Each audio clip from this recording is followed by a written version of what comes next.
ইরানের ভূখণ্ডে আবারও হামলা হলে ইসরায়েলের বিরুদ্ধে চূড়ান্ত পদক্ষেপ নেওয়া হবে, এমন হুঁশিয়ারি দিয়েছেন দেশটির পররাষ্ট্রমন্ত্রী হোসেন আমির আবদুল্লাহিয়ান। দেশটিতে ইসরায়েলের হামলা ইস্যুতে এই প্রথমবারের মতো তেহরান মুখ খুলল।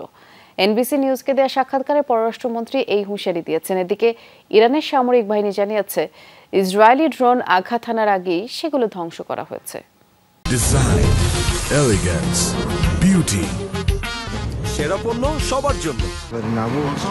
ইরানের ভূখণ্ডে ইসরায়েলের হামলার পর থেকেই সর্বোচ্চ সতর্ক অবস্থায় দুই দেশের সামরিক বাহিনী। তেল আবিব এবং তেহরানের পাল্টাপাল্টি বক্তব্যের পর থেকেই সৃষ্টি হয় ধোঁয়াশা।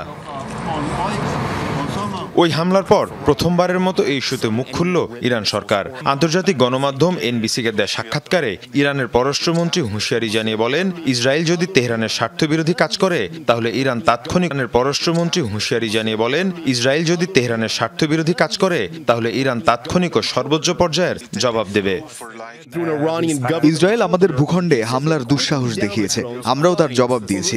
কিন্তু তারা যদি আবারও একই কাজ করে এবং ইরানের স্বার্থের বিরুদ্ধে যায় তাহলে আমরা তাৎক্ষণিক এর জবাব দেব এবং তা হবে সর্বোচ্চ পর্যায়ে।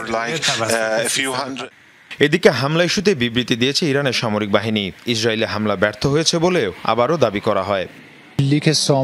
যে বিস্ফোরণের শব্দ পাওয়া গেছে তা ইসরায়েলের ছোড়া ড্রোন কিংবা মিসাইল নয়।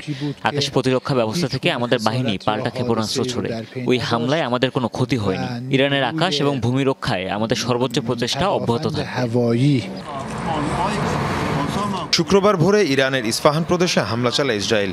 মার্কিন কর্মকর্তারা জানান, বিমান ঘাঁটির কাছে বিস্ফোরিত হয় Israeli missile. Mir Mushfika Hasan, Jamuna news.